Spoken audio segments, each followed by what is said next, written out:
at the beginning, be warned, the book of Joshua doesn't say what you think it says. It's funny, it's a book that's often used to prove exactly what it was created to disprove. There was no triumphal entry into Canaan. There was no massive entry into Canaan where God helped them wipe out, annihilate the population because they were better than the population. It didn't happen, and the reason that the prophet wants you to know it didn't happen is because it was one of those ideas that was contributing to their belief that they would always have the land. They were always going to have the land because God had given it to them. That's why he had wiped out the Canaanites. And what are we finding out? He didn't wipe out the Canaanites. And in many cases the Canaanites were as good as or better than Israelites, and in fact became part of Israel. Okay? You must understand that the prophet is at work, and he's writing as much about his own time as he is about Joshua's time. You can't just say, well, these are stories about Joshua. In a war, there are so many stories that could be told. These particular stories have been told. And they've been told a certain way. In the selection of the stories and in the way they have been told, you can see what he's up to. Okay? Now, we have made it a crux because we said this is a big issue. In Deuteronomy 4, Moses warns,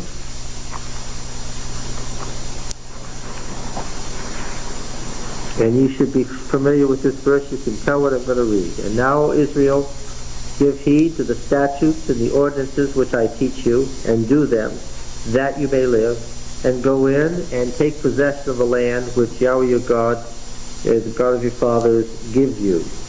You shall not add to the word which I command you, nor take from it, that you may keep the commandments of Yahweh your God, which I command you.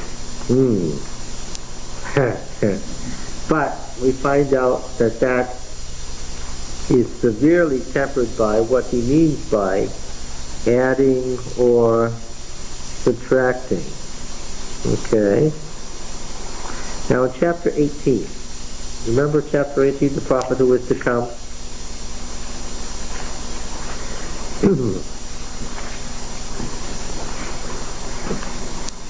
Verse 15, I hope you can say this passage by heart by now. The Lord your God will raise up for you a prophet like me from among you, from your brethren. Him you shall heed. Now, about whom is the Deuteronomist writing, a prophet like Moses? Yes. Of course, who's the first prophet like Moses? Joshua. And the succession of prophets that runs from Joshua to himself. The Deuteronomist is writing about himself. Let's see if that's true. Him you shall heed, just as you desired of Yahweh your God at Horeb on the day of the assembly, when you said, let me not hear again the voice of Yahweh my God, or see this great fire any more, lest I die. And Yahweh said to me, they have rightly said all that they have spoken. I will raise up for them a prophet like you from among their brethren, and I will put my words in his mouth, and he shall speak to them all that I command him. And whoever will not heed my words which he shall speak in my name, I myself will require it of him. The next sentence is the beginning of a new paragraph. That's the end of the initial statement. Of course, we've seen this process already in Joshua. God says something, Moses alters it. Moses sets it down in Deuteronomy. What does Joshua do? Joshua alters it. In fact, when we get to Joshua, we have already seen three things that happen to the law of God. Either God alters it, or Moses alters it, or Joshua alters it. It's set down in Deuteronomy, then God changes his mind, or Moses has already changed his mind, or Joshua has changed his mind. already. Would it be more specific when you talk about law, because there's ceremonial law and moral law? Well, of course, the law is everything God has spoken in Deuteronomy. And in fact, well, but in Joshua, it's Deuteronomy. It's the book of the law, right? It's the book of Deuteronomy. It's the law. Already in the opening verses of Joshua, it's the book of the law that you don't turn from the right hand to the left from. Now notice this, I will put my words in his mouth, okay? Now I want you to go over to an unusual call. It's the only call like it in the whole Bible, Jeremiah 1. Keep your finger here in Deuteronomy 18. You have already heard me say that Joshua, the book of Joshua, is as much about God's relation to the Canaanites as it is God's relation to Israel, right? It's not just God and Israel, it's God, Israel, and Canaan that's at issue. It's God's justice and mercy that's at issue. The Canaanites are just as present as Israel is in Joshua, all right? It's God and the nation. Now look here at this call. Now the word of Yahweh came to me saying, verse 4, 1:4, the word of Yahweh came to me saying, before I formed you in the womb, I knew you. And before you were born, I consecrated you. I appointed you a prophet to the nation. Then I said, Ah, Lord God, behold, I do not know how to speak, for I am only a youth. But Yahweh said to me, do not say, I am only a youth. For to all to whom I send you, you shall go. And whatever I command you, you shall speak. Be not afraid of them, for I am with you to deliver you, says Yahweh. Then Yahweh put forth his hand and touched my mouth. And Yahweh said to me, behold, I have put my word in your mouth. See, I have set you this day over nations and over kingdoms, to pluck up and break down, to destroy and overthrow, to build and to plant. You get it? You get it? In the call of Jeremiah, we see what? He's what? He's the prophet coming like Moses, who has God's words in his mouth. You won't find this phrase anywhere else.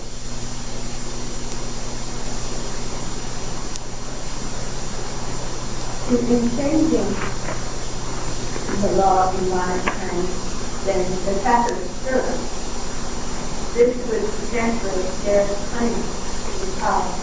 Oh, that's right. The papacy claims that it has the key to the kingdom to do this. Right. And when the Pope speaks at the cathedral and is proclaimed infallible, that's the role it's taking on. The question is whether it's the true, authentic gift or not. Okay? But yeah, there's a basis for that in the Bible, certainly. All right, now, remember this. Since Jeremiah was appointed a prophet to the nation, and since the book of Jeremiah is filled with prophecies about Ammon and Moab and Edom and the leftover Canaanites and the Philistines and Syria and Tyre and Babylon and Egypt, since Jeremiah concerns himself as much with the surrounding nations and God's relation to them as he does to Judah, it would be a surprise and a shock if the book of Deuteronomy concerned itself only with God and Israel. And we've read Deuteronomy and we know it does not. That Deuteronomy is a universalism. He brought the Philistines up from Crete, just as he brought Israel up from Egypt. Right? It has this universalism. And we've seen that already in the book of Joshua. Okay? Yeah. Now then, that explains some of the interesting ways in which Joshua is dealing with the conquest. So different from what you expected to say. Now, we ended, after straightening out the the confusion that results from running two stories together in chapters 3 and 4. We stopped at 4:18, which is the end of that section.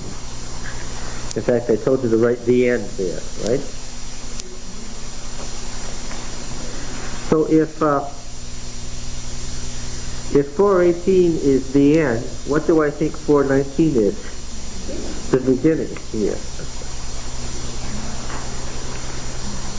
There is an and or a now at the beginning of verse 19 in the Hebrew. Now the people came up out of the Jordan on the 10th day of the first month, and they encamped in Gilgal on the east border of Jericho. Well, he's giving me details I've already gotten because this is the beginning of the story. This is a once upon a time. On the eastern border of Jericho. Now, why is the 10th day of the first month of significance? Who can say? Anyone? When's Passover celebrated? That's not. What day is Passover celebrated? No, it's not the 10th day, no. And if you've read the chapter, you know that Passover isn't going to be celebrated yet for... If you read 5:10, while the people of Israel were encamped in Gilgal, they kept the Passover on the 14th day of the month of Evening, which is when they're supposed to. I'm asking about the 10th and why that's significant. This is the beginning of the story. And the story has something to... Let me explain. Chapter 4, verse 19, goes all the way through 5:15, the end of chapter 5. This is all tied together. What happens? The coming up out of the Jordan on the 10th, the covenant of circumcision, the Passover and unleavened bread, and the appearance of the Prince of Yahweh's host are all somehow related. The single literary unit. They're all somehow related. Well, let's make it easy. Exodus chapter 12, it's been a long time since Exodus, gives us some insight into the Passover as it was kept, at least early on. Yahweh said to Moses and Aaron in the land of Egypt, "This month shall be for you the beginning of months. It shall be the first month of the year for you." Now we know that they didn't keep a spring New Year for long. When was the New Year? When was the New Year?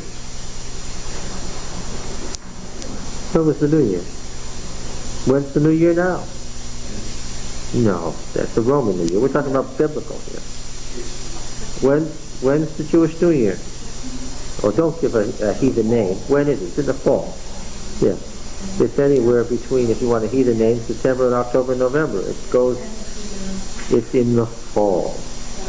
This was at a time when the spring was counted as the New Year early on.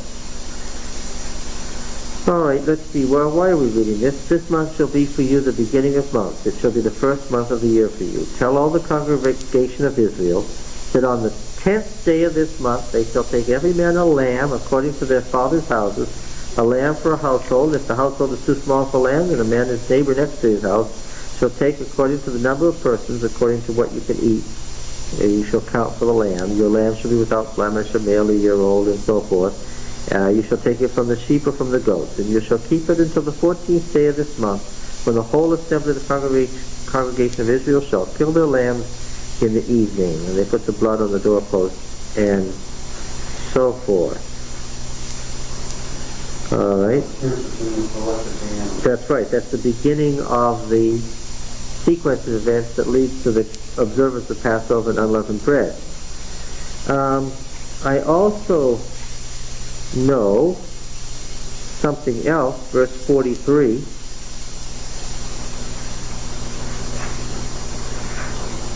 "And Yahweh said to Moses and Aaron, This is the ordinance of the Passover. No foreigner shall eat of it. But every slave that is bought for money may eat of it after you have circumcised him. No sojourner or hired slave may eat of it. In a single house shall it be eaten. You shall not carry forth any of the flesh outside the house. You shall not break a bone of it. All the congregation of Israel shall keep it. And when a stranger shall sojourn with you, and would keep the Passover to Yahweh, let all his males be circumcised. Then he may come near and keep it. He shall be as a native of the land, but no uncircumcised person shall eat of it. There shall be one law for the native and the stranger who sojourns among you. All right? So, what's going to happen? If it's the 10th day and that's important, then I know what are they going to have to do. Circumcision is coming. Well, you see, I didn't know anything about them not being circumcised in the wilderness. This is a Deuteronomic tradition. Right? You got it? The people came up out of the Jordan on the 10th day of the first month, and anybody who lived in ancient Israel would have caught the allusion right away. Okay, now you can too.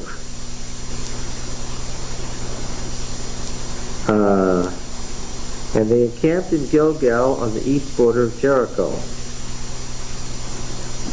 The Gilgal. They encamped at the Gilgal, says in Hebrew. All the way through it, the Gilgal. Because what does Gilgal mean? Huh? Let me say again, it means the circle. I said this several times, it's not sinking in.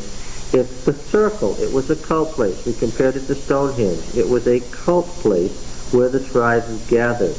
We're going to look at Gilgal here momentarily. It's the circle with the 12 stelae, upright stones for the 12 tribes. Okay? Megaliths, not little stones, big stones, stelae, standing up. Okay? The cult place, a very important cult place. They encamped at the circle on the east border of Jericho. There are such circles to this very day in Israel and Jordan. And those 12 stones which they took out of the Jordan, Joshua set up. Doesn't come through in English. It means to dedicate a temple. It means to found a temple. It's a dedicatory service of a cult shrine. This doesn't mean to set a stone up. Much more technical than that. Okay? So this is the founding of the holy place at Gilgal. Alright? The founding of the holy place at Gilgal. Gilgal is going to be important in the prophetic movement. We would expect it to be, from the way it's treated here. After all, Jeremiah is successor to and the person who inherits the prophetic traditions of the northern kingdom. They all clear on that? Jeremiah is the person who inherits the prophetic traditions of the northern kingdom.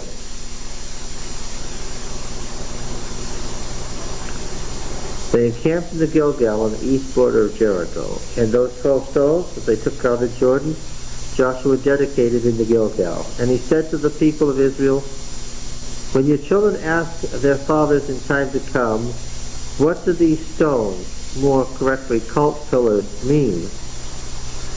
Then you shall let your children know, Israel passed over this Jordan on dry ground. For Yahweh your God dried up the waters of the Jordan for you until you passed over, as Yahweh your God did to the Red Sea, which he dried up for us until we passed over.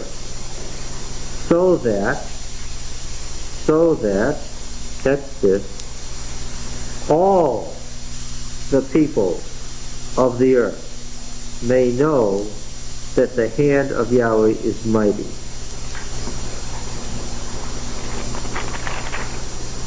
So that all the peoples of the earth may know that the hand of Yahweh is mighty. This comes up again and again in Joshua. There is the particular and the universal, those opposites. Individual, group, particular, universal, Israel, the nation. You have to see these together. Otherwise you're not getting the picture of what he's really writing about. And that you may know and fear Yahweh your God forever. The earth and Israel. Both. Got it? So, this statement, when all the kings of the Amorites that were beyond the Jordan to the west, and all the kings of the Canaanites that were by the sea, heard that Yahweh had dried up the waters of the Jordan for the people of Israel until they had crossed over, their heart melted, and there was no longer any spirit in them because of the people of Israel. It wouldn't serve as a warning that Yahweh is mighty if the nations didn't hear about it, right? That's the point. So that's what the paragraph is doing, just where it is. Okay. Now then, of course, because Gilgal became a great shrine, Israel reenacted this year by year. And Gilgal was one of the great shrines of Israel. And up until the time of the monarchy, this spring festival was doubtless celebrated where? At Gilgal. The Passover was celebrated at Gilgal. Gilgal was a part of the northern kingdom, of course, not part of the territory of Judah, part of the territory of Benjamin. Well, it was first part of the territory of Reuben, but we've already said from the Song of Moses that what happened to Reuben. Let Reuben live, don't let him perish, and let his men be few. What's happening to Reuben? It's on the point of extinction. Okay. At that time Yahweh said to Joshua, make flint knives. Say, it's the Bronze Age and they already have iron. Why flint knives? Old cultic tradition. From ancient times the Egyptians circumcised with flint knives. Ancient cultic tradition. They had their traditions back then too. Make flint knives and circumcise the people of Israel again a second time. So Joshua made flint knives and circumcised the people of Israel at Gibeah Ha-Araloth, the hill of the foreskin. So I can tell you, if you were a slave and you wanted to become an Israelite, if you were a child reaching adulthood, where would you be circumcised? In Gilgal, at this hill. That's the way it was done. This is the beginning. This is the narrative of the founding of the temple at Gilgal.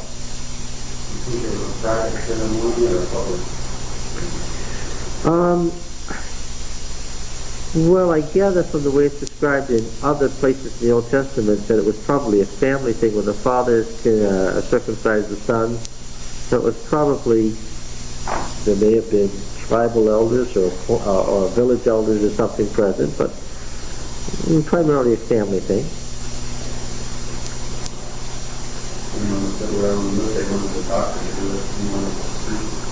Yeah, right. Yeah. And this is the reason why Joshua circumcised them. All the males of the people who came out of Egypt. Now this is new. All the men of war had died on the way in the wilderness after they'd come out of Egypt. So all the people who came out had been circumcised. Yet all the people that were born on the way in the wilderness after they had come out of Egypt had not been circumcised. For the people of Israel walked 40 years in the wilderness till all the nation, the men of war, came forth out of Egypt perished, because they did not hearken to the voice of Yahweh. To them Yahweh swore that he would not let them see the land which Yahweh had sworn to their fathers to give us, a land flowing with milk and honey. So it was their children whom he raised up in their stead that Joshua circumcised, for they were uncircumcised because they had not been circumcised on the way. Now, we don't have the problem of authorship right here in this book that we have in Deuteronomy. Well, there's not the slightest hint in Deuteronomy that Moses as an author is represented in the actual description of the event. Moses is represented as writing a law book, but not writing the actual event. Is there any hint here that this is Joshua writing? The very way the narrative is constructed tells you that what? It's somebody writing about Joshua. When the circumcising of all the nation was done, they remained in their places in the camp till they were healed. Yahweh said to Joshua, "This day I have rolled away the reproach of Egypt from you." Now, that's their slavery, of course, but it's very, very specific to the comment in Deuteronomy.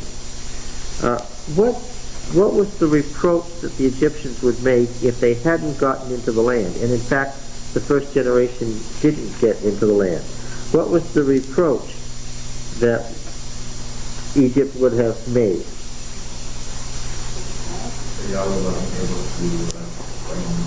Yes. And we have seen Deuteronomy 9 and 10 is so often referred to that doubtless this is another place where it is referred to. 9:25.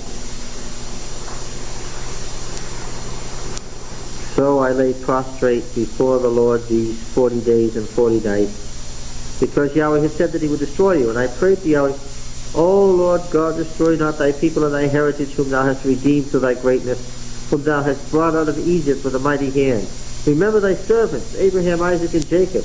Do not regard the stubbornness of this people or their wickedness or their sin. Lest the land from which thou didst bring us say, because Yahweh was not able to bring them into the land which he promised them, and because he hated them, he has brought them out to slay them in the wilderness. Now they're going in, and this reproach of Egypt is being removed.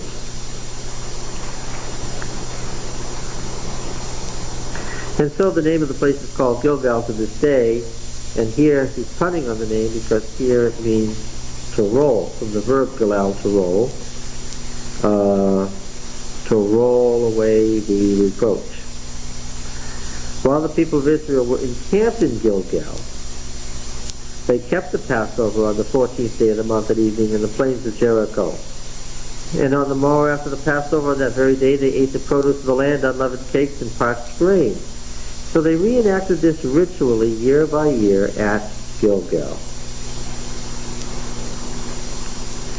And the manna ceased on the morrow when they ate the produce of the land, and the people of Israel had manna no more, but ate the fruit of the land of Canaan that year. Now Gilgal becomes their encampment, right? It becomes their base. We see in Joshua 9 that when Joshua goes to make war to save the Gibeonites, that where does he go from? 9:6.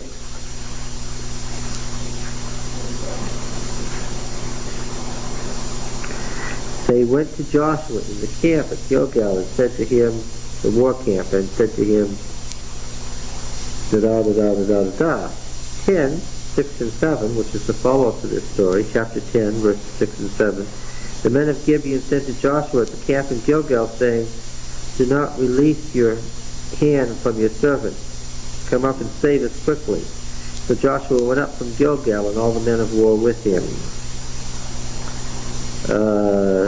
Verse 9 says they marched all night from Gilgal. Verse 15 says incorrectly that he returned to the camp at Gilgal because some scribes inserted the sentence in the wrong place. And verse 43, where it actually is supposed to be, Joshua returned to the camp at Gilgal. Chapter 14 and verse 6. The people of Judah came to Joshua at Gilgal, and Caleb the son of Jephunneh the Kenizzite said to him, This is where Caleb gets Hebron. In Judges 2,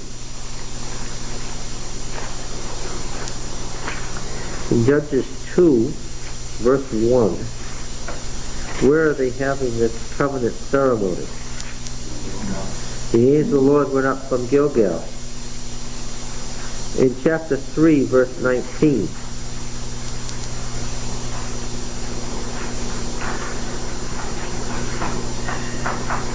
we find this interesting thing. The king of Moab is seated, has overcome Israel, and he's seated at a palace near the stones at Gilgal. You see the sculptured stones? What has happened to those plain stones now? They've become the sculptured stone at Gilgal. Yeah. And they're mentioned again further on in the story. By the time his servants got in, verse 26, he had passed beyond the sculptured stone. Let's see. 1 Samuel 7. 1 Samuel chapter 7.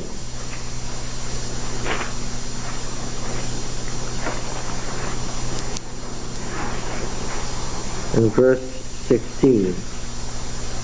Samuel judged Israel all the days of his life, and he went on a circuit year by year to Bethel, Gilgal, and Mizpah, which of course was his home place. 10:8. Chapter 10 and verse 8. This is Saul is anointed king. Verse 7. Now when these times meet you, do whatever your hand finds to do, for God is with you. Verse 8. And you shall go down before me to Gilgal, and behold, I am coming to you to offer burnt offerings and to sacrifice peace offerings. 7 days you shall wait until I come to you and show you what you are to do. Okay? Obviously it's a temple, right? At Gilgal they're going to offer burnt offerings and sacrifice peace offerings. Chapter 11, this is where Saul, is it not? Yes, okay. After Saul defeats the Ammonites at Jabesh Gilead, verse 12, then the people said to Samuel, what is it that said, shall Saul reign over us? Bring the men that we may put them to death. But Saul said, not a man shall be put to death this day, for today Yahweh has brought deliverance in Israel. Then Samuel said to the people, come, let us go to Gilgal, and there renew the kingdom. So all the people went to Gilgal, and there they made Saul king before Yahweh in Gilgal. There they sacrificed peace offerings before Yahweh, and there Saul and all the men of Israel rejoiced greatly. 13. Chapter 13.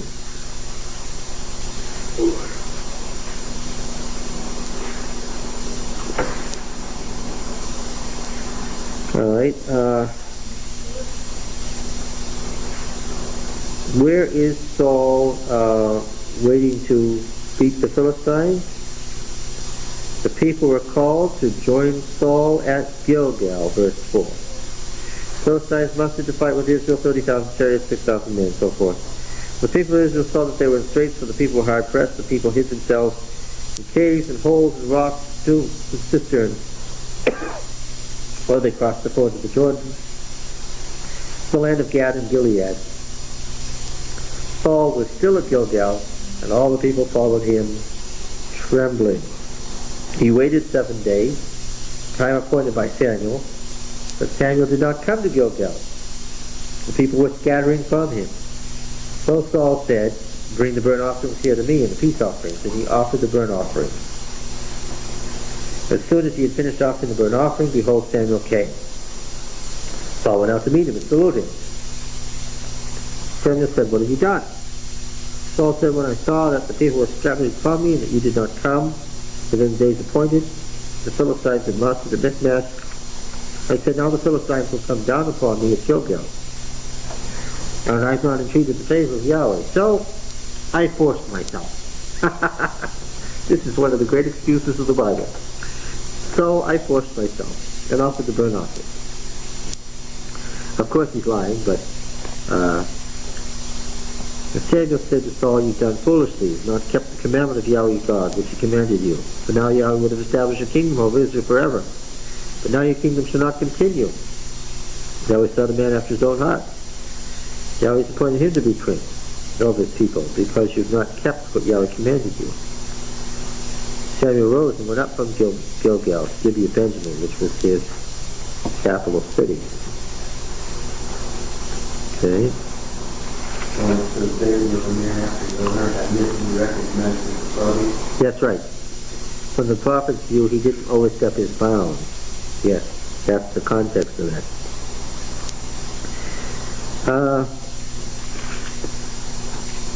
Chapter 15, 1 Samuel 15.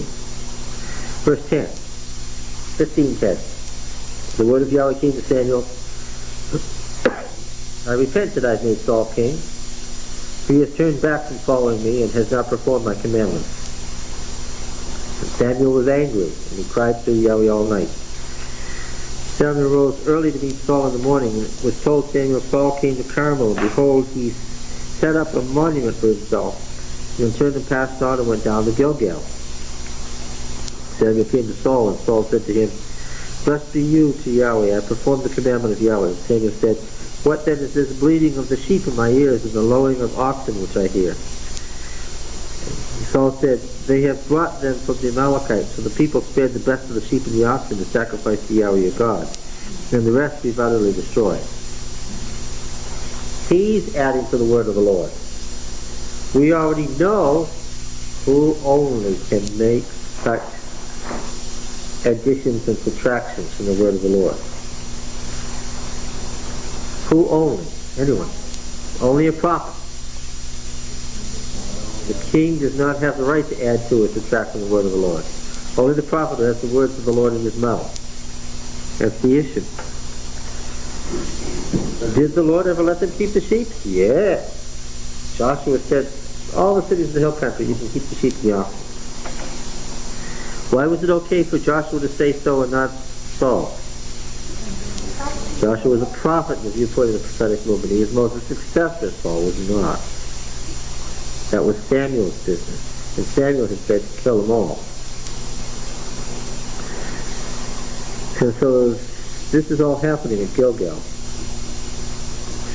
Samuel said, Though you are little in your own eyes, are you not head of the tribes of Israel?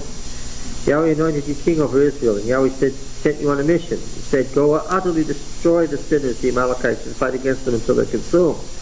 Why then did you not obey the voice of Yahweh? Why did you swoop on the spoil and do what was evil in the sight of Yahweh? And Saul said to Samuel, I've obeyed the voice of Yahweh. I've gone on the mission on which Yahweh sent me. I've brought Agag, the king of Amalek, and have utterly destroyed the Amalekites. But the people took of the spoil, sheep and oxen, the best of the things devoted to destruction, to sacrifice to Yahweh in Gilgal. And Samuel said, Has Yahweh his great delight in burnt offerings and sacrifices, and in obeying the voice of Yahweh? Behold, to obey is better than to sacrifice, and to hearken than the fat of rams. For rebellion is as the sin of divination, and stubbornness is as iniquity and idolatry. Because you've rejected the word of Yahweh, he has rejected you from being king. And this is where he tears the garment out of his hand. Yeah. Samuel kills Agag and at Gilgal, verse 33. 2 Samuel 19. 2 Samuel 19.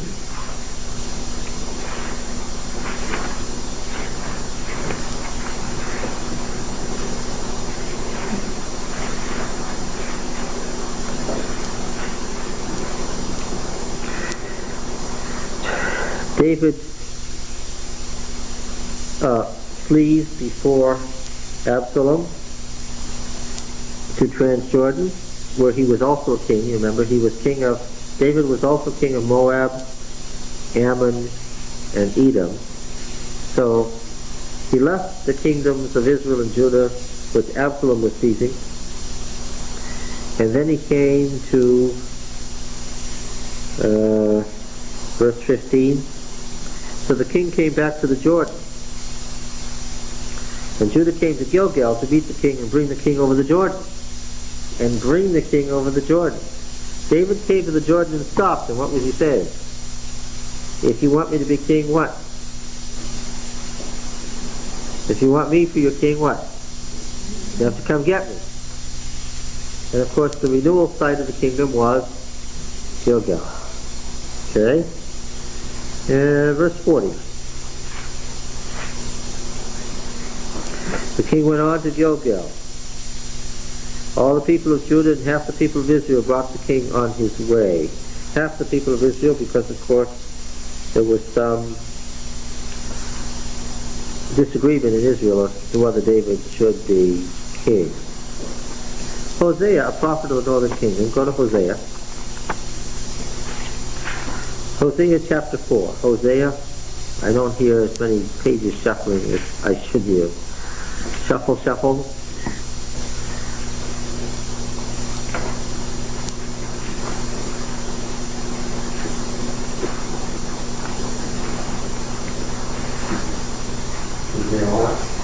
Chapter 4.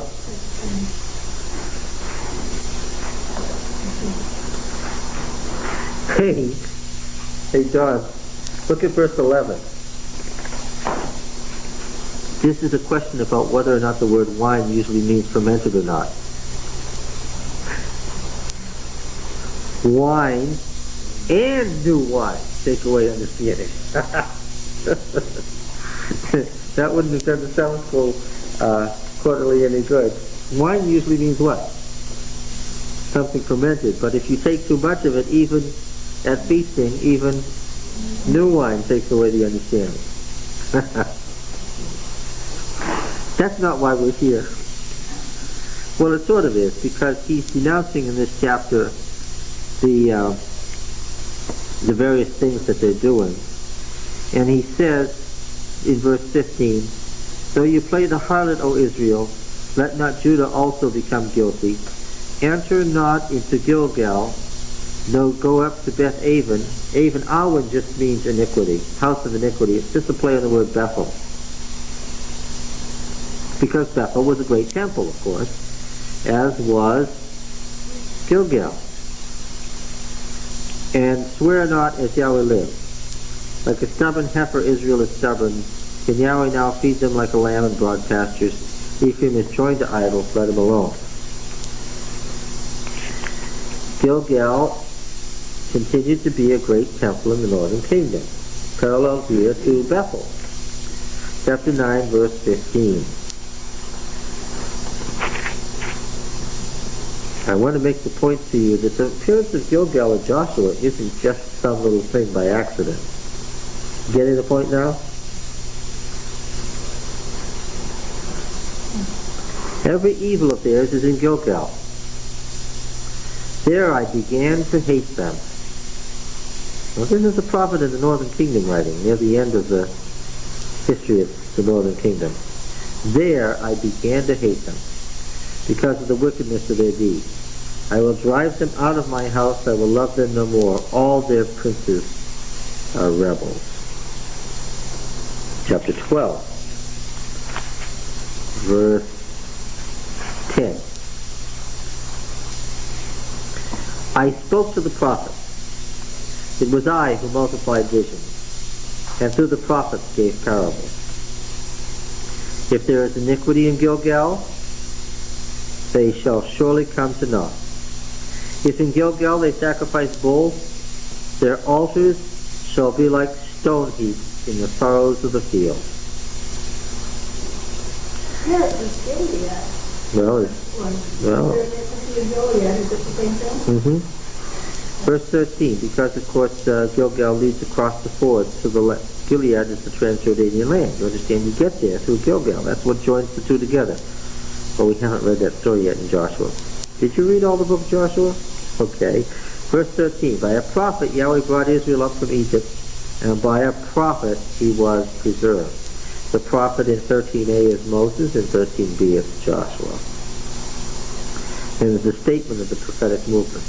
Even the prophetic cult center in Gilgal has become evil. See? Amos, Hosea, Joel, Amos. Amos just slightly later than Hosea. Amos, a Judean prophet, but prophesying in the northern kingdom, in Israel.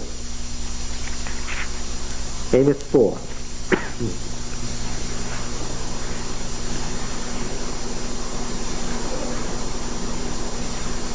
Amos 4:4. Come to Bethel and transgress, to Gilgal and multiply transgression. Bring your sacrifices every morning, your tithes every 3 days. How often are you supposed to bring your tithes? Every 3 years. And here it's every 3 days. It's an unnoticed year-day text. Yes, it's years. Mine is here.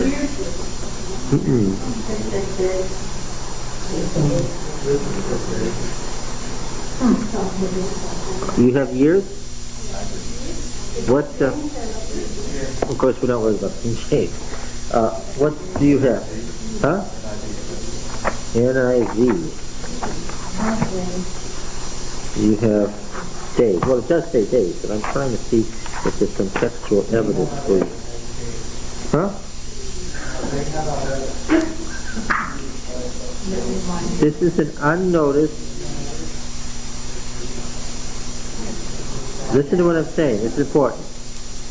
When Desmond Ford said there's only 2 year-date texts in the Bible, because that's the only 2 he knew about. Okay. This is a pun on, this is where we turn a year into a day. Every 3 days. Amos 4:4.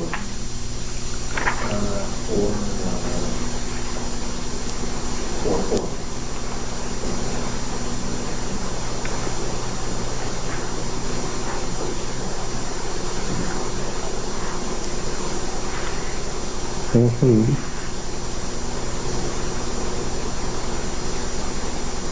The notes at the bottom says the Hebrew word for day sometimes stands for years. Yeah, that's a good year day. So they have deliberately punned and turned it into years. It definitely, there's no textual evidence to support years. It says yamim, it says days. There's not any textual evidence at all for it being anything other than days. So the Hebrew says every 3 days. But of course, they are correct in understanding that days sometimes symbolize years. But here, it's a pun where the third year tithe has become every 3 days. He's telling them to really multiply their transgression. Come to Bethel and transgress, to Gilgal and multiply transgression. Bring your sacrifices every morning. Your tithes every 3 days. Well, you're supposed to bring your sacrifices once a year. Every morning come. Bring your tithe every 3 days. Offer a sacrifice of that which is leavened, and proclaim free will offerings. Cumbersome, but so you love to do, O people of Israel. It's the typical anti-cultic view of the prophets. Okay? And again, Bethel is parallel to Gilgal. Gilgal and Bethel are 2 great temples of the northern kingdom. Okay, 5:5. Amos 5:5. For thus says Yahweh to the house of Israel, seek me and live, but do not seek Bethel, and do not enter into Gilgal, or cross over to Beersheba. For Gilgal shall surely go into exile, and Bethel shall come to nothing. Once again, Bethel and Gilgal are in parallel. Got it? Great temples. Micah 6:5 we already looked at. So now, go back to Joshua. The story of Joshua then is very, very significant. Gilgal is also bound up with the history of the prophetic movement. There was a prophetic school at Gilgal. The Mesa parted, the axe head that floated, and so forth are all at this place. They cross the Gilgal before Elijah goes to heaven, and Elisha comes back with a double portion. Gilgal is bound up with the prophetic movement in the northern kingdom. Got it? Okay. So this founding of the temple at Gilgal is significant. It sounds like Gilgal turned evil though after a period of time. Oh yes. That's the point. Our biblical prophets, our canonical prophets, turned against Gilgal and the prophetic movement there. All right. So we have the founding of the temple by Joshua, the ritual circumcision, the keeping of the Passover and unleavened bread, which is followed by this. And this is the conclusion and capstone of the story. This is really the point that we're leading to. 5:13. When Joshua was by Jericho, he lifted up his eyes and looked, and behold, a man stood before him with his drawn sword in his hand. And Joshua went to him and said to him, are you for us or for our adversaries? What's the answer? What? Yeah, she's not getting it. What's the answer? What's the answer? The question is, are you for us or for our adversaries? What's the answer? Yeah. See, again, the book of Joshua is not about God and Israel. What's it about? God and the nation. This is a deliberate answer. Carries the theology. And she skipped right over it. What's the answer? Are you for us or for our adversaries? What's the answer? No. No. This is the capstone. Right? God's dealing with Israel is He's dealing with the nation. Why? Because people in Jeremiah's day thought God dealt with whom? Israel only. And that's why they didn't need to worry. Because what? There was God in them, and would they ever be overcome and destroyed? No. And this is part of the story. Okay? You know, the little memory verse there, the children are there, I think it actually means that the captain of Israel, to help Israel. You know, the children are always taught that little memory verse. I'm not sure what memory verse you're referring to. No, but as commander of the army of the Lord, have I not? Yeah, but that the no says that he's commander of the, well, commander is prince. The word is prince. He's prince of the army of Yahweh. Yes. But what I'm saying is, you get the idea from that verse that he came to fight Israel. That's what conveyed when the children were taught. And you couldn't get that from reading the passages that have preceded it in Joshua and that are going to follow it. And Joshua fell on his face to the earth and worshipped and said to him, "What does my Lord bid his servant?" And the commander of Yahweh's army said to Joshua, "Put off your shoes from your feet, for the place where you stand is holy." And Joshua did so. Yeah. Now, was this Michael or Christ who was really standing in front of him? Well, don't read into it. The prince of the army of the Lord is who was standing there. Those are questions from the New Testament. The prince of the Lord's army, the heavenly army, of course, is what's at issue here. When Joshua did so. What word should we write here? The end. Where was the beginning? 4:19. This is all a single unit that culminates, because they go through these things. It culminates in the appearance of the prince of the armies of the Lord. This theophany to Joshua is Joshua's assurance that God will now be with him in Israel in the holy war that is about to begin. You haven't found anybody yet, right? In the holy war that's now about to begin. And so, of course, at the Temple of Gilgal then, they celebrated the appearance of the heavenly commander to Joshua. Okay?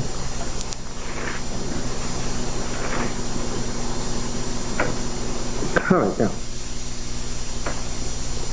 back to Jericho. All of this intervened, this crossing over and everything intervened after the story of the spies being sent to Jericho. Now, beginning the narrative with the spies being sent is deliberate. Of course, Deuteronomy 1 begins with the spies being sent out by Moses, and Moses says it was a very bad idea. It was because of the people's timidity that they asked for spies, and the spies gave a bad report, did the wrong thing. Joshua, of course, begins the same way. Joshua is timid. Joshua is afraid. The tribes are trying to get him to become courageous. He sends out spies. The spies immediately do the wrong thing. The plan falls apart. They immediately violate the law. Okay. Now, we're back to the story. Israel is now ready to fight the Holy War.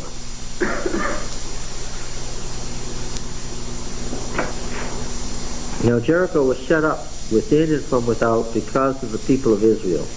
None went out and none came in. Yahweh said to Joshua, See, I have given into your hand Jericho with its king and mighty men of valor. You shall march around the city, all the men of war going around the city once, and do so for 6 days. 7 priests shall bear 7 trumpets of ram's horns before the ark. And on the 7th day you shall march around the city 7 times, the priests blowing trumpets. When they make a long blast with the ram's horn, as soon as you hear the sound of the trumpet, then all the people shall shout with a great shout, and the wall of the city will fall down flat, and the people shall go in every man straight before him. So Joshua the son of Nun called the priests and said, Take up the ark of the covenant, let 7 priests bear 7 trumpets of ram's horns before the ark of Yahweh. He said to the people, Go forward, march around the city, let armed men pass on before the ark of Yahweh. Once again, we see that Joshua alters what God has told him to do, and that's perfectly all right because of who Joshua is. What? The 7 days they marched around the city, and the 7th day they marched 7 times. You think it's that was the 7th day? Not at all. This is a ritual conquest. Let me try this again. These are stories about what they celebrated at Gilgal. How long was the Feast of Unleavened Bread? Yes, and what did they do when they were down there at Gilgal? They marched around the now ruins of Jericho. Do you understand? They reenacted this. You know that the Passover didn't always fall on Sabbath, don't you? Okay, then you know the answer to your question. As Joshua had commanded the people, the 7 priests bearing the 7 trumpets of ram's horns before Yahweh went forward, blowing the trumpets, with the ark of the covenant of Yahweh following them. And the armed men went before the priests who blew the trumpets. The rear guard came after the ark, while the trumpets blew continually. But Joshua commanded the people, You shall not shout or let your voice be heard, neither shall any word go out of your mouth until the day I bid you shout, then you shall shout. So he caused the ark of Yahweh to compass the city, going about it once, and they came into the camp and spent the night in the camp. Joshua rose early in the morning. The priests took up the ark of Yahweh. The 7 priests bearing 7 trumpets of ram's horns before the ark of Yahweh passed on. Can you tell the ritual language? Can you tell you're reading ritual language? Blowing the trumpets continually, the armed men went before them, and the rear guard came after the ark of Yahweh, while the trumpets blew continually. The 2nd day they marched around the city once and returned into the camp. So they did for 6 days. The 7th day they rose early at dawn of day, and marched around the city the same manner 7 times. It was only on that day that they marched around the city 7 times, the 7th time when the priests had blown the trumpets. Joshua said to the people, Shout, for Yahweh has given you the city. And the city and all that is within it shall be devoted. There's the word cherem. It's under the band devoted, meaning when something is devoted, is vowed or is a votive offering to Yahweh, what must happen to it? Must be totally destroyed. The city is cherem to Yahweh for destruction. Only Rahab the harlot and all who are with her in her house shall live, because she hid the messengers that we sent. Okay. There's the violation of the law in Deuteronomy 20. He adds his consent to what the spies said in chapter 3 or 2. But you, keep yourselves from the things devoted to destruction, things that are cherem, lest when you have devoted them, no, they've mixed up the words here because they look so similar, lest when you have lusted after or longed for them or coveted them. See the word devoted? Just write the word coveted there and everything will be fine. Lest when you have coveted them and take any of the devoted things, you make the camp of Israel cherem. That's what it says. Make it a thing devoted to destruction, and thus trouble it. But all the silver and the golden vessels of bronze and iron are sacred to Yahweh. They shall go into the treasury of Yahweh. Okay? So the people shouted, and the trumpets were blown. As soon as the people heard the sound of the trumpet, the people raised a great shout. The wall fell down flat, so that the people went up into the city, every man straight before him. They took the city, utterly destroyed all the city, both men and women, young and old, oxen, sheep, and asses, with the edge of the sword. Joshua said to the two men who had spied out the land, "Go into the harlot's house and bring out from it the woman and all who belong to her, as you swore to her." So the young men who did spies went in and brought out Rahab and her father and mother and brothers and all who belonged to her. They brought all her kindred and set them outside the camp of Israel. And they burned the city with fire and all within it, only the silver and the gold and the vessels of bronze and iron. And they put them into the treasury of the house of the Lord. He's writing from a much later time, when what was there at Gilgal? A temple. Yes. When there was a great temple at Gilgal. And they put them into the treasury of the house of the Lord. But Rahab the harlot and her father's house and all who belonged to her, Joshua saved alive, and she dwelt in Israel to this day, because she hid the messengers whom Joshua sent to spy out Jericho.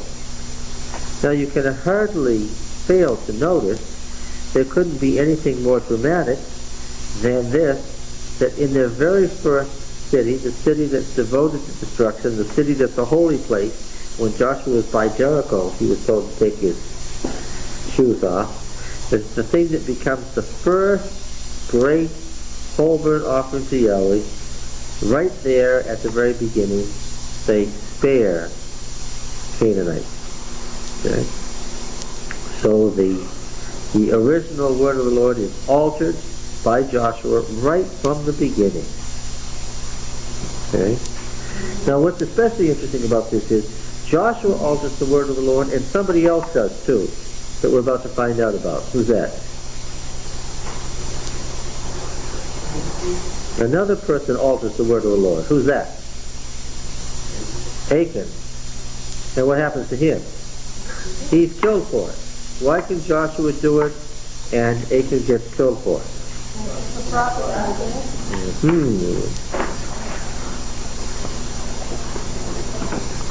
Joshua laid his oath upon them at that time, saying, "Cursed before Yahweh be the man that rises and rebuilds the city Jericho. At the cost of his firstborn shall he lay its foundation. At the cost of his youngest shall he set up its gate." We'll find out much later in the monarchy time that the monarchy allowed the city of Jericho to be rebuilt. But of course, in the period when when Gilgal was flourishing as a great cult site, when they marched around Jericho, they were marching around the ruins. There was no city there.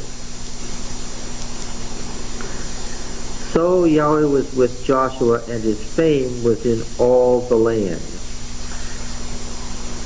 Now this is the whole story that makes him famous. The destruction of Jericho was very significant to the Canaanites, but so was the sparing of Rahab. The whole story is significant. Joshua's fame has to do with his role as being the servant of the Lord, the man who has God's word in him, who can spare people if what? If he chooses to. Which leads us to another story about how to interpret God's word. Okay. Alright, so Jericho is intimately related to what happens to all the other cities that they mentioned, right up through the west. They're going to compare this to Jericho. Jericho is the first fruit, the first whole burnt offering in the land.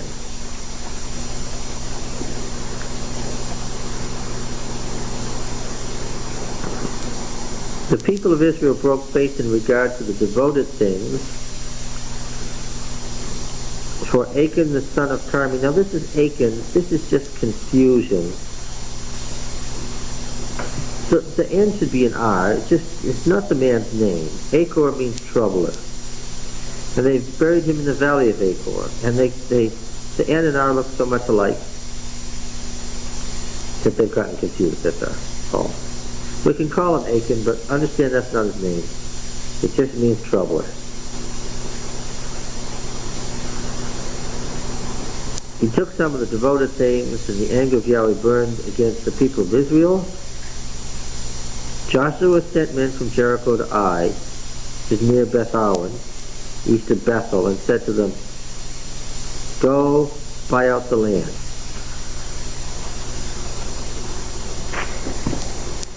I wish Joshua wouldn't send spies. They hadn't done well so far. And because he sent some spies, they came back saying, what? Let not all the people go up, but let about 2,000 or 3,000 go up and attack Ai. Don't make the whole people turn up there, for they're but few. This wasn't a good idea. 36 men were killed. Joshua rent his clothes and fell on his face before the ark until evening. He and the elders of Israel put dust on their heads. What will the Amorites say? You couldn't do it, so forth. What will you do for thy great name? Verse 9. Typical Deuteronomic stuff. Yahweh said to Joshua, "Arise, why have you fallen on your face? Israel has sinned. They have transgressed my covenant, which I commanded them. They have taken some of the devoted things. They have stolen and lied and put them among their own stuff." See, the right way to do it is to sanctify yourself and cast lots before you go. That's all part of the ritual. They hadn't conducted the whole ritual, or they could have found this out before the death of the men. That's the point. When they had become a Khiram. I won't be with you anymore, so you destroy the devoted things. Help sanctify the people. Sanctify yourselves from all. The devoted things in the midst of you. You cannot stand before your enemies until you take them away. So they cast lots in the usual ritual manner, and this man is taken. Verse 19, Joshua said, "Give glory to Yahweh God of Israel. Render praise to him. Tell me now what you've done." Achan said, "Of a truth I sinned against the Lord God of Israel. This is what I did. When I saw among the spoil a beautiful mantle from Shinar, 200 shekels of silver and a bar of gold weighing 50 shekels, then I coveted them." They got the word correct in this place. I took them. They're hidden in the earth under my tent. Well, of course, there's nothing, it's not by accident that what he liked are Babylonian things. Why do I say that? Why am I saying that? What? Yeah. When there was a pro-Babylonian party that said what?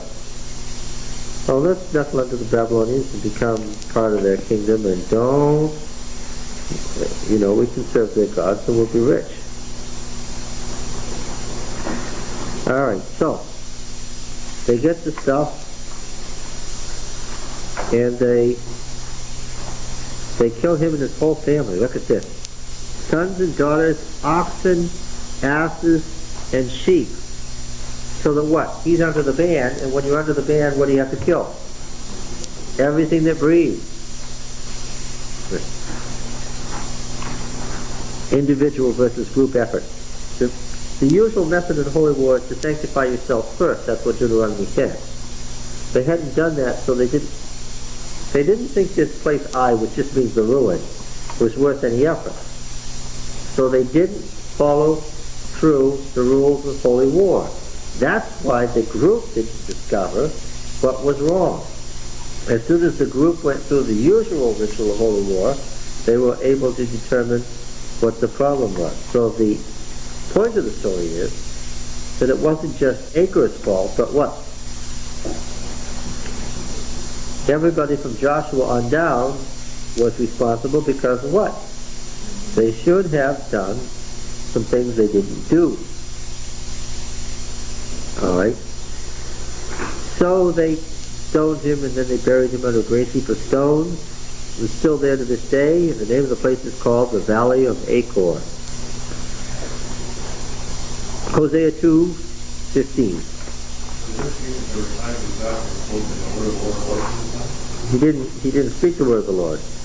The only people who he's listening to instead of the Lord, who's he listening to? He's listening to his spies. Failure of faith on his part. Hosea 2.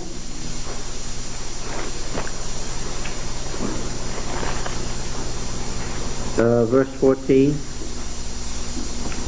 This is trying to God to re-entice Israel. Therefore, behold, I will allure her and bring her into the wilderness and speak tenderly to her, and there I will give her her vineyards and make the valley of Achor a door of hope, and there she shall answer as in the days of her youth, as at the time when she came out of the land of Egypt. These traditions are traditions of the northern kingdom. Have I drubbed that into you enough yet? They appear in the northern prophets. Jeremiah was the recipient of the traditions of the prophetic movement in the north. Have I mentioned that? Okay. Now then.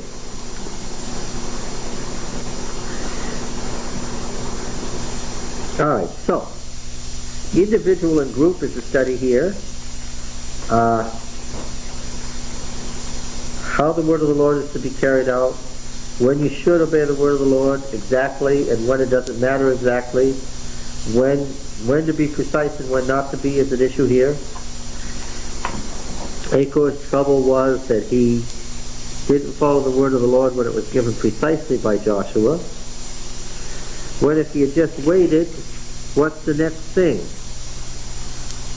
Chapter 8 says, Yahweh said to Joshua, do not fear or be dismayed. We see this all the time with Joshua. Take all the fighting men with you, and arise, go up to Ai, and see, I have given into your hand the king of Ai and his people, his city and his land, and you shall do to Ai and its king as you did to Jericho and its king. Only its spoil and its cattle you shall take as booty for yourselves. What now?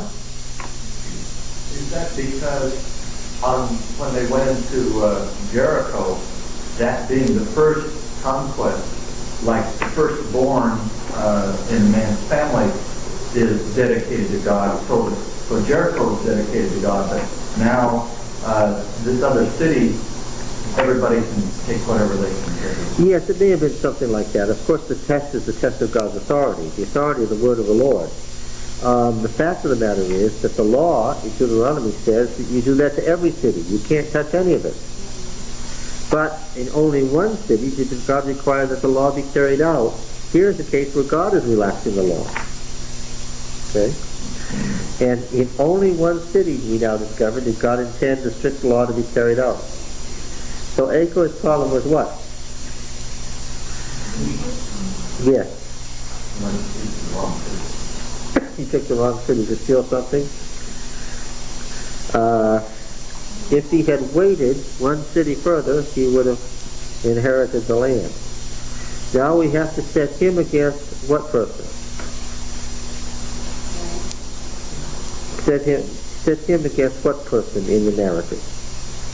There's a comparison and contrast here, implied, going on between this man and no. Here's Achor, a man of Israel, who should inherit the land, and what? And he and all his house are annihilated. Every living thing that breathes is annihilated. And Rahab, who is one of the worst of the Canaanites, and every living thing in her house should be annihilated, and what? All are spared.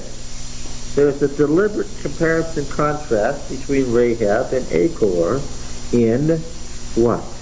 How they react to the word of the Lord, the law of God. Both of them over the same issue, Jericho. And what's to happen to Jericho?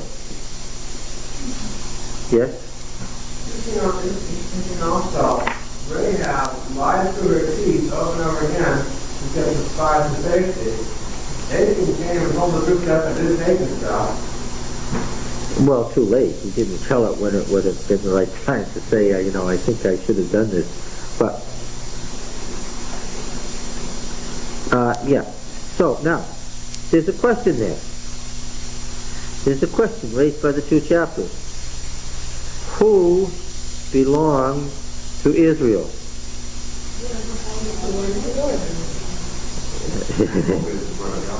Yes.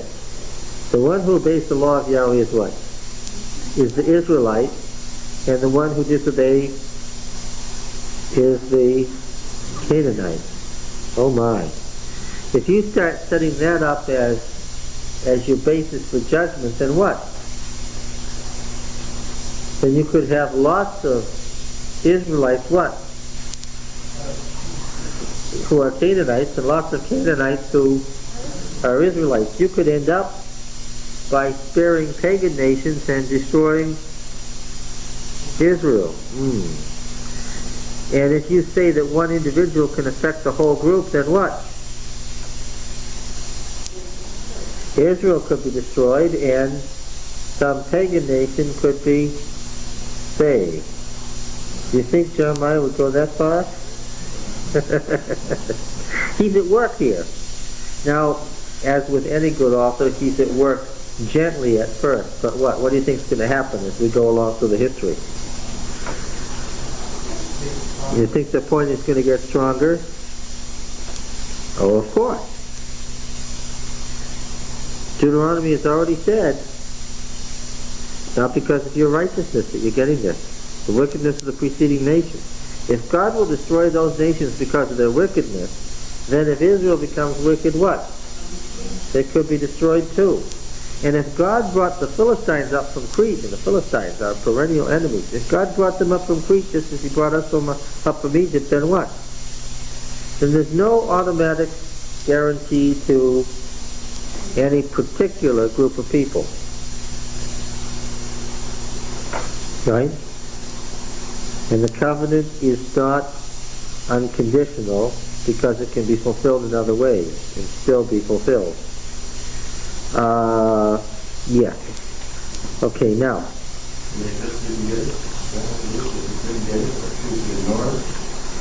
Well, you got to understand what the Deuteronomic history is. From David's time on, there was a state religion. And the state religion said what? We're God's people, we're set on this land by unconditional promise. We cannot be removed from it. When the northern kingdom went away, but Judah was spared, what did they say? Because of God's unconditional promise. When Sennacherib brought the full force of the Assyrian Empire against Judah and did not succeed, what did they say? They said Judah is inviolable, the king that sits on David's throne is inviolable, it's destined that this king and this monarchy will reign forever. There's no possibility that this temple could ever be destroyed. There are unconditional promises that we will have the land, and therefore the Babylonians, the Egyptians, and everybody else can go to hell because it's not going to happen. Now, with the Deuteronomic reform, this is nothing less than an official revision of the state religion. And it's revising the state religion away from the automatic to what? To the conditional. And Jeremiah is actually flying in the face of a traditional religion that was hundreds of years old. And how did folks like that? You ever read the history of Jeremiah? He was okay as long as Josiah was alive, but what? Yeah. When Josiah was dead, what? Yeah. Yes, he never could have said these things. He never could have ruthlessly revised the traditions of Israel and Judah to get them to understand that this is all conditional upon obedience and response if the king hadn't supported it. Okay. So they take Ai. Interesting thing about the taking of Ai is, how God's word meshes with Joshua's word. For instance, where Joshua is important. Joshua is giving the orders. He sets up an ambush, and it says, verse 9, but Joshua spent the night among the people. Joshua rose early in the morning and mustered the people, verse 10, went up with the elders of Israel before the people of Ai. All the fighting men who were with him went up, drew near the city, and camped on the north side with a ravine between them. Took about 5,000 men, set them in ambush between Bethel and Ai to the west. He stationed the forces. When the king of Ai saw that he and his people men of the city made haste and went out early to the descent toward the Arabah to meet Israel in battle, he didn't know that there was an ambush behind him. The people of Israel made a pretense of being beaten and fled in the direction of the wilderness. So all the people in the city were called together to pursue him and pursue Joshua. They were drawn away from the city. They left it open. Yahweh said to Joshua, stretch out the javelin that's in your hand toward Ai, for I will give it into your hand. Of course, this whole great detail in chapter 8 is all about what they didn't do in chapter 7 that what? They should have done. They sent a few people up there to just capture it without any direction from God at all, without any involvement on the part of Joshua or any of the elders of Israel in finding out what God wanted to do. And the warning there is what? If you presume on God, like it's some sort of magic, then what? You could have So the great length at which he describes this in chapter 8 is very deliberate. It's to say this is what was supposed to have happened before. Joshua stretched out the javelin. The ambush rose quickly, took the city. The people see that their city's on fire behind them, and of course they're trapped. And they smote the men of Ai. Some of this and some of that. None survived, none escaped. The king of Ai they took alive and brought him to Joshua. When Israel had finished slaughtering all the inhabitants of Ai in the open wilderness, and till the very last of them had fallen by the edge of the sword. Why does he keep repeating this? Because that's the requirement.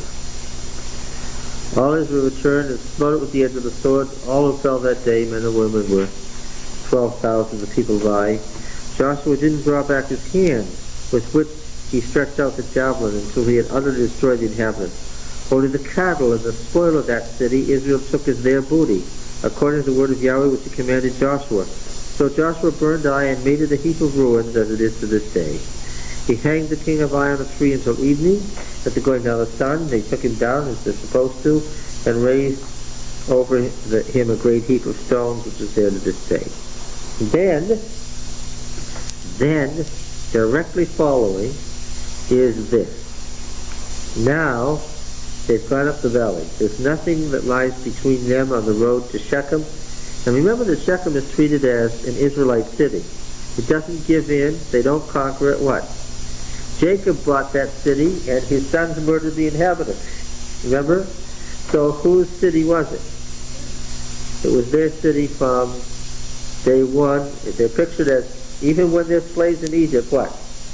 This is their city. So Joshua built an altar on Mount Ebal to Yahweh, the God of Israel, as Moses, the servant of the Lord, had commanded the people of Israel, as is written in the book of the law of Moses. See, it's the book of the law.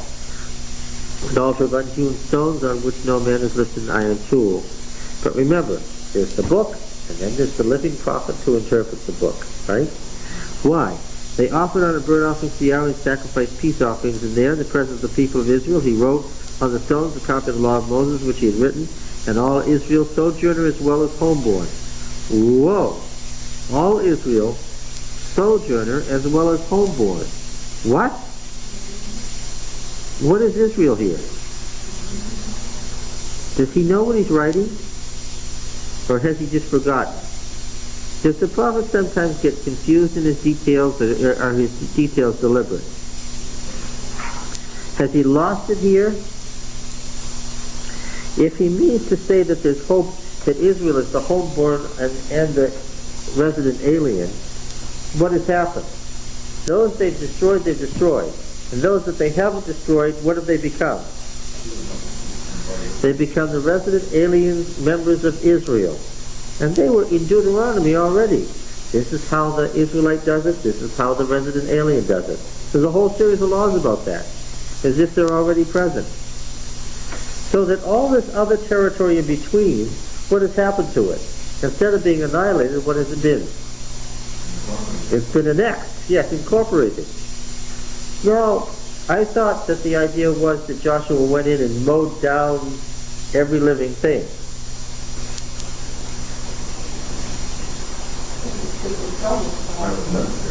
Yeah, he did that to 31 cities, it's going to tell us. And the rest what?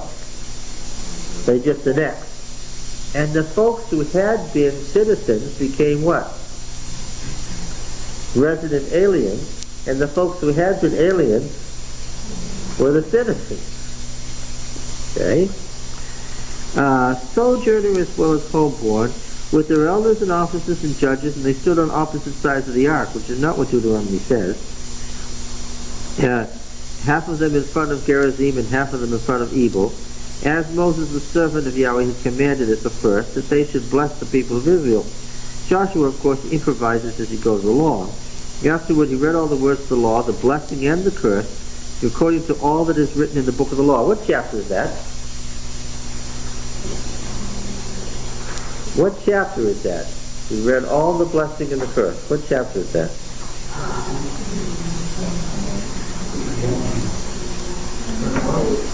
31. No, it's not 31. It's not 18. How quickly? How quickly they forget? I said, don't forget the chapter that's the blessings and the curses in Deuteronomy. What is it? 28. Still 28?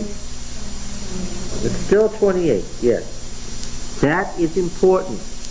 As you're about to see, that is important. What chapter in Deuteronomy follows Deuteronomy 28? This is not a trick question. What chapter in Deuteronomy 28 follows Deuteronomy 28? What's the next chapter? Deuteronomy 29. What chapter in Joshua follows Joshua 8? 9. Joshua 9. I wonder why he's asking those questions. Okay, let's read the rest of this paragraph here. The thing that is important to me that Israel is now the homeborn and the resident alien. Afterwards he read all the words of the law, the blessing and the curse, according to all that's written in the book of the law. Deuteronomy 28, big letters in the margin. Deuteronomy 28, exclamation point, circle, stars, and so forth. Arrows. There was not a word of all that Moses commanded which Joshua did not read before the assembly of Israel. And the women, and the little ones, and the sojourners who lived among them. No, hasn't lost his mind. What?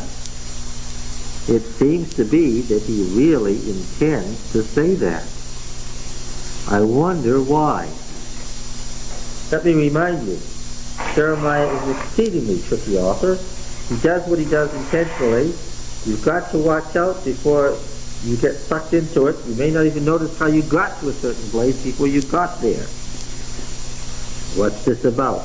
Obviously, this making of covenant now at Shechem between Ebal and Gerizim, between Mount of Blessing and Mount of Cursing, has now encompassed how many people? Everybody who lives between the Jordan and Shechem is what?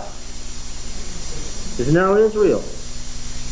And all those folks who hadn't rebelled are what? Are now Israelites. They just entered the covenant. In fact, only the city-states that have intended to stop them have found themselves, yes. Now this isn't what I thought happened to the Canaanites. What about all those Canaanites that Joshua went in and mowed down? What's the answer? I was thinking about with Israel and all their problems with Baal, and these people around who were worse than Baal. I was at Canaanite last year. Now chapter 9. When all the kings, listen, after they crossed the Jordan, there was a comment. Do you remember that? It's 5:1. When all the kings of the Amorites that were beyond the Jordan to the west, and all the kings of the Canaanites that were by the sea, heard that Yahweh had dried up the waters of the Jordan for the people of Israel, and so they had crossed over, their hearts melted, and there was no longer any spirit in them because of the people of Israel. What do we have here? When all the kings who were beyond the Jordan in the hill country and the lowland, all along the coast of the great sea toward Lebanon, the Hittites, Amorites, Canaanites, Perizzites, and Hivites, and Jebusites heard of this, they gathered together with one accord to fight Joshua and Israel. They lost hope, and then what? They've now rallied to fight. Now this is after Joshua has annexed half the land. But, catch this. When the inhabitants of Gibeon heard what Joshua had done to Jericho and to Ai, they on their part acted with cunning or shrewdness, and went and made ready provisions, and took worn-out sacks on their asses, and wineskins worn out and torn and mended, with worn-out patched sandals on their feet, and worn-out clothes. And all their provisions were dry and moldy. And they went to Joshua to camp at Gilgal, and said to him and to the men of Israel, "We've come from a far country, so now make a covenant with us." The men of Israel said to the Hivites, "Perhaps you live among us? Then how can we make a covenant with you?" They said to Joshua, "We are your servants." That's the answer. How can we make a covenant with you? What's the answer? But we're not the enemy that the book of Deuteronomy describes. We're not the enemy. We're what? We're your servants. Therefore what? Once again, what's suspicious to me is a pagan opens his mouth and what comes out? He opens his mouth and what comes out? Deuteronomy comes out. Because they could spare their servants. I just read that in Deuteronomy a little while ago to you. And Joshua said to them, "Who are you? Where do you come from?" They said to him, "From a very far country your servants have come. Because of the name of Yahweh, because of the name of Yahweh." They could have said Yahweh God, but it's the name, because they're good what? They're good Deuteronomists. Because of the name of Yahweh God. So we have heard a report of him, and all that he did in Egypt, and all that he did to the two kings of the Amorites who were beyond the Jordan, Sihon the king of Heshbon, and Og the king of Bashan, who dwelt at Ashtaroth. Now they're quoting Deuteronomy exactly. They seem to even know the same verses that Rahab knows.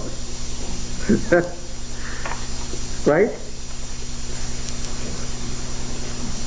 "And our elders and all the inhabitants of our country said to us, 'Take provisions in your hand for the journey, and go to meet them, and say to them, we are your servants. Come now, make a covenant with us. Here is our bread. It was still warm, and we took it from our houses. Our food, the journey on the day we set forth to you, but now behold, it's dry and moldy, and the wineskins were new, and we showed them, and behold, their birth. These garments and shoes of ours are worn out for a very long journey.'" There's something about telling too many details that shows they're lying. "So the men partook of the provisions and did not ask direction from Yahweh," and there's the key sentence. "And Joshua made peace with them and made a covenant with them and let them live. So these of the congregation swore to them. At the end of 3 days they made a covenant with them. They heard that they were the neighbors. They dwelt among them. And that they dwelt among them," meaning it was territory that Israel had already annexed. "And the people of Israel set out and reached their cities on the 3rd day. The cities were Gibeon, Kephirah, Beeroth, and Kiriath-Jearim, famous Israelite cities. But the people of Israel did not kill them, because the leaders of the congregation had sworn to them by Yahweh, the God of Israel. Then all the congregation murmured against the leaders. But the leaders said to the congregation, 'We have sworn to them by Yahweh, the God of Israel, and now we may not touch them. This we will do to them, and let them live, lest the wrath be upon us because of the oath which we swore to them.' The leaders said to them, 'Let them live.' So they became hewers of wood and drawers of water for all the congregation, as the leaders had said to Joshua." I know what this is about. I know this story. I've already read this story, because when you come to the end of Deuteronomy 28, that should be the end of Deuteronomy, shouldn't it? You get this great covenant ceremony, they read the blessings and the curses, this is how it's going to be, and that's the end, right? That should be the end of Deuteronomy. But oddly enough, after Deuteronomy has ended, and you write the end across the bottom of chapter 28, then a very strange thing happens. Then, in 29:2, there is even an ending. 29:1 says, "And so these are the words of the covenant which Yahweh commanded Moses to make with the people of Israel in the land of Moab, beside the covenant which he had made with them at Horeb." What is that? What is that? 29:1. Yeah. That's the end. That's a summary. That's the comparison to the beginning of 1:1. That's the end of the story. That's the end of the book. And they all lived happily ever after. But suddenly there's this, and it's clearly an addition. "And Moses summoned all Israel and said to them, You've seen all that Yahweh did before your eyes in the land of Egypt, to Pharaoh and to all his servants and to all his land, the great trials which your eyes saw, the signs and those great wonders. But to this day Yahweh has not given you a mind to understand, or eyes to see, or ears to hear. I have led you in the wilderness 40 years. Your clothes have not worn out upon you." You get it? In contrast to what? The Gibeonites' clothes, which should have been new but were old. Their clothes should have been old but were new. Your sandals, this is the only mention of sandals in all of Deuteronomy and Joshua. Your sandals have not worn off your feet. Their sandals should have been old but are new. The Gibeonite sandals should have been new but are old. You have not eaten bread. The Gibeonites should have had new bread but had moldy bread. And then there's Israel that didn't need bread at all to survive in the desert. Right? You have not drunk wine or strong drink, as opposed to the old wineskins of the Gibeonites. Israel doesn't even need wine or strong drink to survive in the desert, that you may know that I am Yahweh your God. And when you came to this place, Sihon the king of Heshbon and Og the king of Bashan, who reappear again in Joshua 9, came out against us to battle, but we defeated them and gave their land as inheritance to the Reubenites, Gadites, and half the tribe of Manasseh. Therefore be careful to do the words of this covenant, that you may prosper in all that you do. Now get this. Look at this paragraph that begins in verse 10. You stand here this day, all of you, before Yahweh your God. Who is the congregation of Israel, Lord? All of you. Who is it? The heads of your tribe, your elders, your officers, all the men of Israel, your little ones, your wives, and the sojourner, the resident alien who is in your camp. Friends, this is beyond the Jordan. We're what? We're what? Were there any sojourners? No. And who are these sojourners? The sojourner who is in your camp, both he who hews your wood and draws your water. Oh my goodness, I just give it away. I only see this phrase one other time in the Bible. And where is it? Who are these hewers of wood and drawers of water? The Gibeonites. And where are they now? Friends, they're in Deuteronomy. How did they get into Deuteronomy? Both he who hews your wood and he who draws your water. You stand here this day, all of you, that you may enter into the sworn covenant of Yahweh your God, which Yahweh your God makes with you this day, that he may establish you this day as his people, that he may become your God as he promised you, and as he swore to Abraham, Isaac, and Jacob. Nor is it with you only that I make this sworn covenant, but with him who is not here with us this day, as well as with him who stands here with us this day before Yahweh our God. Who's Israel? Who is included in Israel in Deuteronomy 29? The Gibeonites. In fact, there's no doubt in my mind, because of the terminology and the collocation of terms that appear only in the two chapters, which chapter comes first, as he laid out the structure of the text. Which is written with reference to which? Joshua comes first in Deuteronomy 29 is Moses' commentary on the meaning of the experience of the Gibeonites. Now, I said to you when we went through Deuteronomy, why is this chapter here? It's added after the blessings and the curses. Because the blessings and curses are pronounced in Joshua 8, and then comes the covenant with the Gibeonites in Joshua 9 and Deuteronomy 29 is the meditation on the meaning of the covenant with the Gibeonites. There, because of what's in Joshua. I listened to your suggestions, but of course you couldn't know that this chapter makes no sense. You don't know what it's doing there until what? Until you've gotten to Joshua 9. And when you get to Joshua 9, then you know why you have aliens, sojourners, and hewers of wood and drawers of water. Say, I've been arguing that the same person who produced Deuteronomy in its current form produced Joshua. What do you think?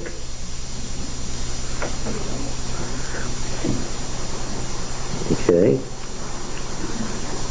And then the chapter goes on to say, verse 14, Deuteronomy 29:14, nor is it with you only, you Israel, who now constitute a whole lot more people than just those who left Egypt.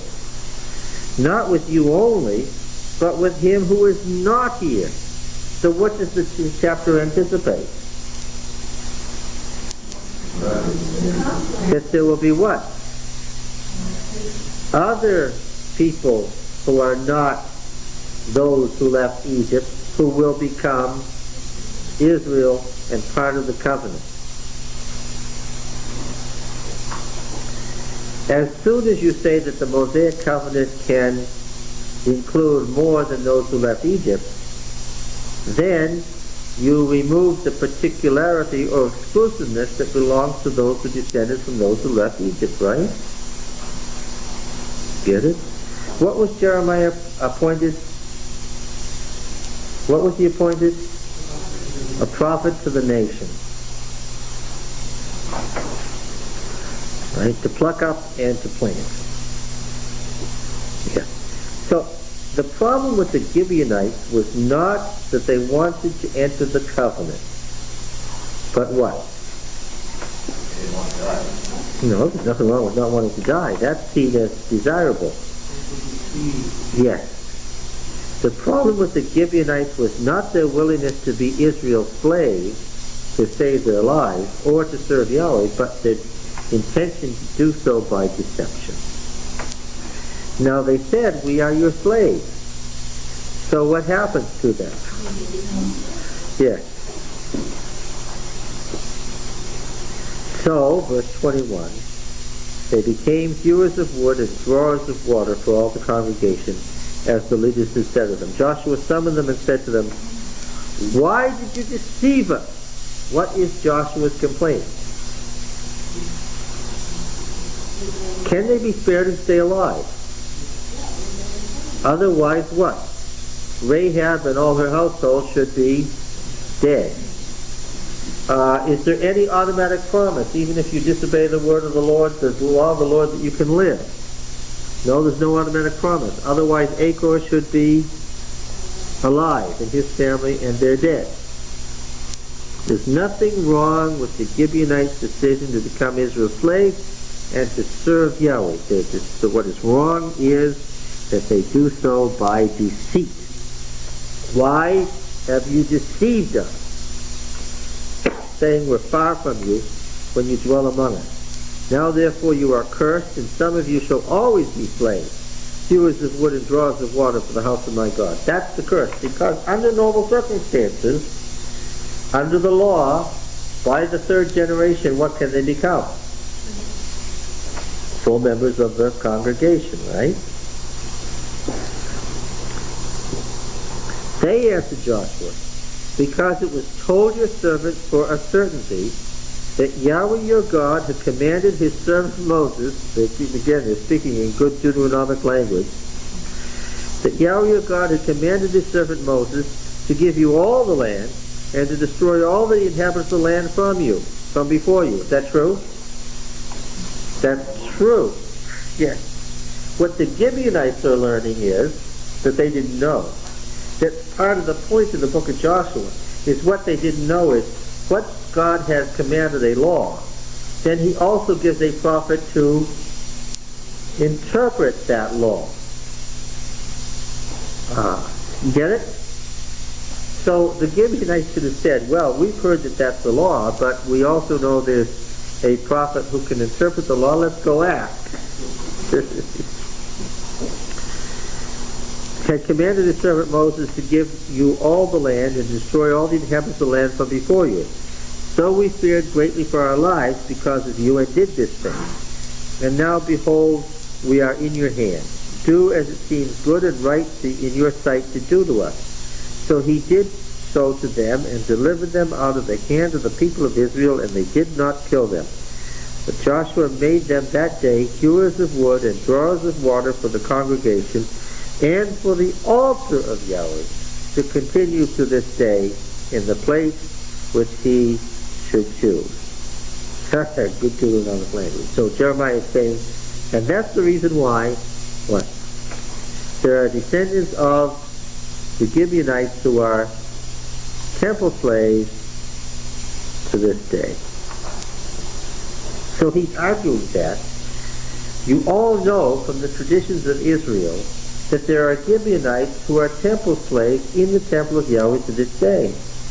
How can you believe then that Israel is only those who are descended from those who came out of Egypt? That's why Moses preaches a sermon in which he includes other people in the covenant and says, you haven't understood to this day. You haven't got it yet. You haven't figured it out yet. What is it that they haven't figured out? In Deuteronomy 29. What? That's what they hadn't figured out was, through all of this, that they didn't have an exclusive contract. There was no exclusive clause in the contract they signed with God, right? There was no exclusionary deal that I work through you and you only. Does this have any relevance to the church today?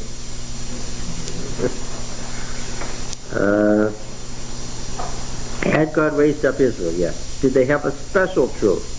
Yes. Were they God's own people in a special way? Was that subject to misinterpretation?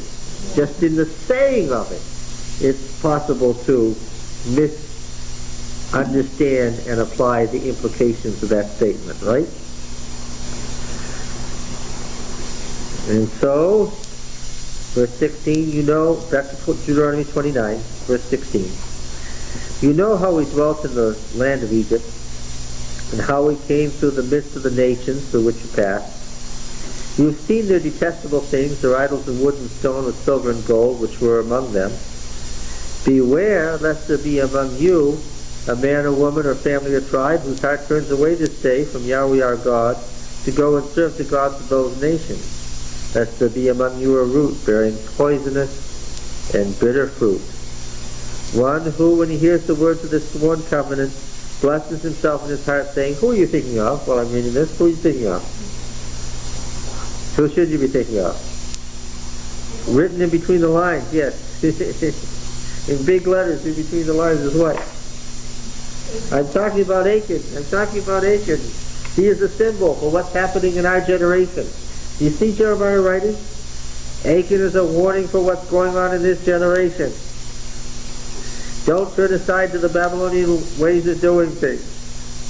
If you do, you'll end up in a stone heap like him. Right? Catching it? Jeremiah has turned the entry into Canaan under Joshua into a series of lessons about what? The situation in his own day. And so the book of Joshua can or cannot be used to further the idea that God sent Israel in to mow down the Canaanites. Well, that's what was believed. And that's what Joshua is all about. That didn't happen. Okay? Do we still have that idea today? Do people still have that idea? Yeah. All those dead Canaanites. Okay. The Lord would not pardon him, that the anger of Yahweh and his jealousy would smoke against that man. The curses written in this book would settle on him, and Yahweh would blot his name out from under heaven. And in there is, this sermon of Moses is about you, people. That's what he's saying. Okay? Now, Richard's not here today. He had to be away. I suppose if he were here, he would raise his hand and ask, how can Jeremiah put words into Moses' mouth like that? What's the answer? What? Yeah, that's right. He's the one like Moses who has the words of the Lord in him. He's Moses' equivalent. Huh? Well, the closest we could get would be Mrs. White. She's the closest to interpreting the word of the Lord to our day. I would gather that theologically, we'll get to this, that if a prophet is needed, God sends one. If a prophet isn't needed, God doesn't send one. I would gather that the idea is that Mrs. White's interpretation of the Bible was sufficient for our time. We were talking about this morning in Sabbath school. That's the point I made. Jeremiah's interpreting what Moses did, right? Just as Joshua was interpreting Moses, just as Moses was interpreting Moses. Mrs. White takes the idea of temperance in the Bible and she interprets it and extends it way beyond what the Bible says, doesn't she? Can she do that? Well, if she has to get the prophecy, she can. If she said, don't worry about temperance, if God doesn't care, and there are religions that teach this, that has to do with the body, and the soul will be set free anyway, so you can live any way you want, doesn't matter. You know, all that matters is your soul. What would we have to say? She didn't take a biblical idea found in the law and extend it. What'd she do? She tried to cancel the law. Now that we'd have to say what? There's a false prophet. Because that's one of the tests of the prophet. If they try to cancel the law, then you know you're dealing with false prophets. Deuteronomy 13. Okay? But Deuteronomy 18, can a prophet have the words of the Lord in his mouth and extend the idea? Yes. Is there a concept of temperance in the Bible? Yes, there absolutely is. And so Mrs. White is right to extend it. That's the evidence of the true prophet. But we mustn't get confused with with the Protestant Reformation, the history of the Reformation, the Bible only. Say, if it's not found in the Bible, what?